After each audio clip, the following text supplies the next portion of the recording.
So welcome to day number 10. This is my chaotic shot shell learning experience. My goal is to gain enough knowledge and experience to feel comfortable moving forward with loading tungsten. This is number 9 tungsten shot, most popular for use in turkey loads. So that's my goal, get to the point where I can make tungsten videos. The problem right now is I don't know enough about loading shot shells to make tungsten videos. So where we're at currently is I am still loading lead. I am loading number 8 Magnum lead shot. I've got the roll crimp process down pretty good, and right now I'm experimenting with some different components. The most interesting result from the last video came from these two combination of components. One of them was a 2 3/4 inch hole. To make the shot column line up the way we wanted, we needed a single 1/4 inch felt wad in the base of our shot cup. So one piece of felt right down inside of there.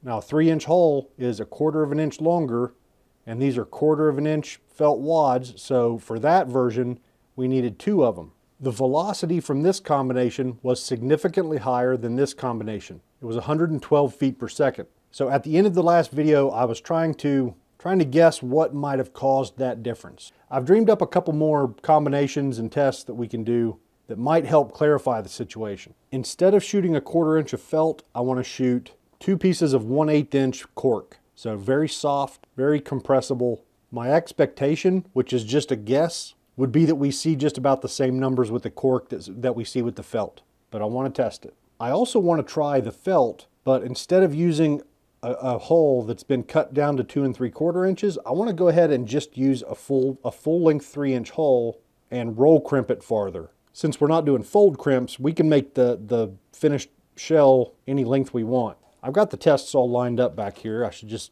organize them that way. So that's the 3rd test. The 4th test is I want to load the same load using this wad. This is the WAA-12R, or the generic equivalent. This is a Claybuster's WAA-12R replacement.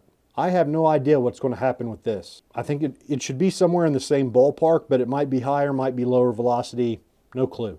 So those are the first 4, and I want to load 3 of each. So I'm a little bit short on time. I want to stop there. Those are the 12 I want to load, and then I'll shoot those in tomorrow's video. I've also been working on making a target frame. So a lot of today was spent trying to design something and going to the hardware store and all of that crap. So 12 shells should keep us busy for tonight. I've got 4 more planned that I think are going to be really interesting. So with the 3-inch hole, remember we used the 2 felts last time. So I want to try a big stack of cork, see what that does. I want to try a felt, a cork, and then in between them, this is something they call a Maxi Nitro card wad. This is very hard. Like you can't even scratch into it easily. Because, you know, if the idea is that we lost that velocity because of the energy that was used to compress these, we're replacing part of it with that card that's not really compressible, might get us some velocity back, is my thought. And here's another variation of that. 2 of the nitro cards, and then a cork on the top to interface with the shot, and then a cork on the bottom to interface with the shot cup. Because the shot cup is rounded, and I already showed that these maxi cards are extremely stiff. I don't think I could get it jammed down in there far enough. Even if I use the wad seater on the press, I'm going to end up with an air gap down there, which would just be a really bad idea. So this was my thought, to introduce as much of the rigid stuff as possible. And the last one is the one I would be most worried about. Not loading it today, so I'd be interested to hear what you guys think. If I did 2 corks and 2 nitros, would there be a problem with having shot on top of this? I wonder if, you know, during the setback, the initial shot setback, if the shot would be able to imprint itself and, you know, settle into this thing. I'm not sure. I imagine it would. But it seems like it might just be smarter all around to make sure that both the bottom of the cup and the shot have something really soft to compress into, like the cork or the felt. There is something in between, but I don't have any. So these are 16 gauge card wads. This is something in between the felt and the nitro card, right? Like this is a little bit soft, but it's got a lot more rigidity than just the felt, right? It's definitely not felt, and it's definitely not hard as a rock like the nitro cards. So I need to get some of these in the 20 gauge size we need to to fit down inside of our shot cups. I've got several things I need to order at this point, and I've been putting it off, but I think it's time to place the order. Some of those and some buffer. The quicker I get that and start playing with it, the better, I'm thinking at this point. So I'm trying to use my Lee Perfect powder measure to speed up the powder measuring. So each empty hole goes onto the scale, and I tare it, and then I throw a charge.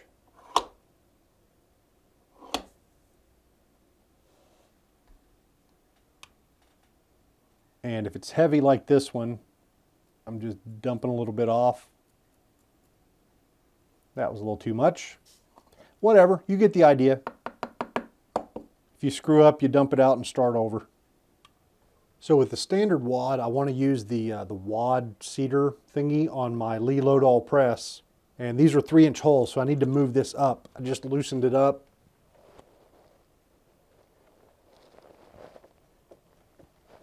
Yep, just moved it up to the higher hole.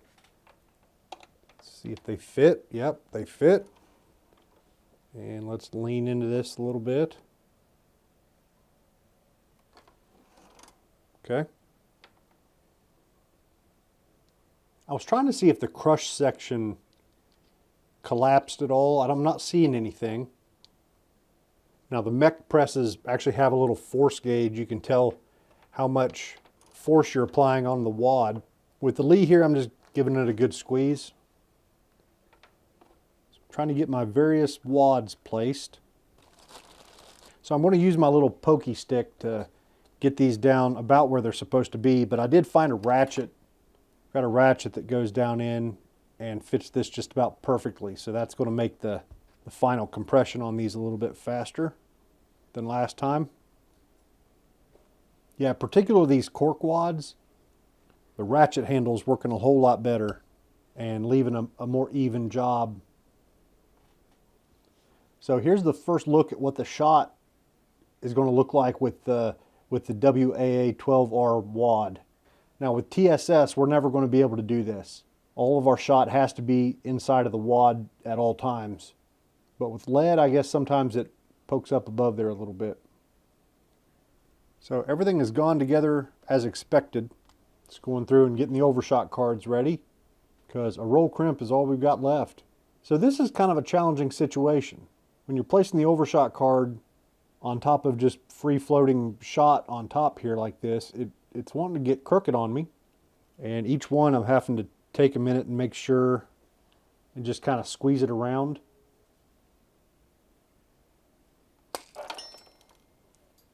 That was not ideal.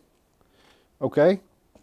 Thank God that I'm down to the last 2 shells, and all of these were already capped with their overshot cards, so I can be sure that no extra BBs or anything went down in there. And this one here, it'll only take a second to reweigh it just to be sure. It's nice to make these mistakes with lead, because if this was $10 worth of tungsten that just went flying, it would be a lot more annoying cleanup. Making sure you got them all. Speaking of that, a couple more over here. Got the crimper warmed up. Let's get right to it.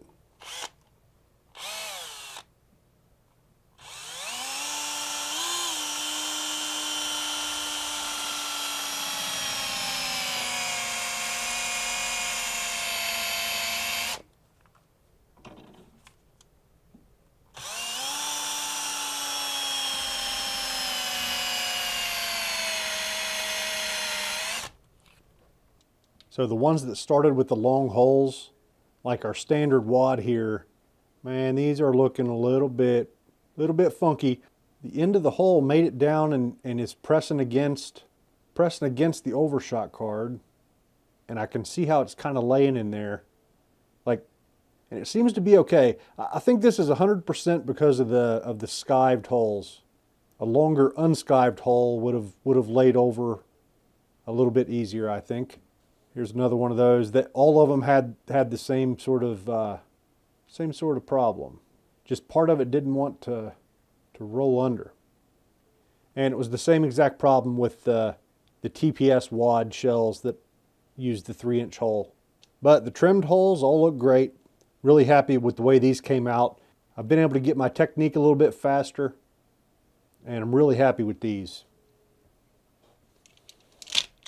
So there they are, 12 shells ready to shoot in tomorrow's video. Get the new target frame finished up and use these to try it out. So that's it for today. See you guys tomorrow.